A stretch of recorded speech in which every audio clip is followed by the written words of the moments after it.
પોરબંદરમાં નેવીના ક્વાર્ટર પાસે સર્જાયેલ એક વાહન અકસ્માતમાં પતિનું મોત થયું હતું, જ્યારે પત્નીને ઈજા થતા સારવારમાં ખસેડવામાં આવ્યા હતા, જે બાદ અંતે પોલીસ ફરિયાદ નોંધાઈ છે.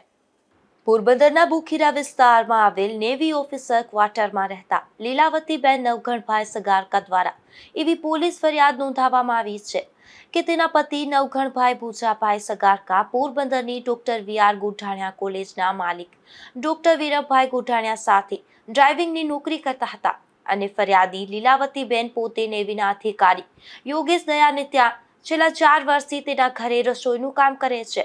તારીખ 21/3ના પોરબંદરની ભદ્રકાળી લોહાણા મહાજનવાડીમાં સામાજિક પ્રોગ્રામ હોવાથી લીલાવતીબેન ત્યાં ગયા હતા અને પ્રોગ્રામ પૂરો થતા પતિ નવઘણભાઈ રાત્રે બાઇક લઈને તેડવા આવ્યા હતા.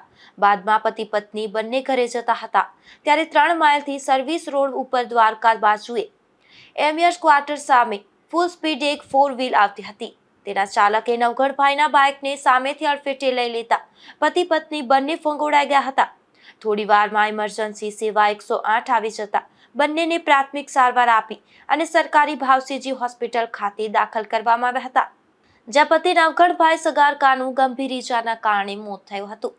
ત્યારે પત્ની લીલાવતીબેનને ઈજા થઈ હોવાથી સારવાર ચાલુ છે, જેથી અજાણ્યા કાર ચાલક સામે બેફિકરાઈથી કાર ચલાવી અકસ્માત સર્જ્યો હોવાનો ગુનો દાખલ થતા પોલીસે આગળની વધુ તપાસ હાથ ધરી છે. નિપુલ પોપટ સાથે અશોક થાનકી, ગુજરાત ન્યૂઝ, પોરબંદર.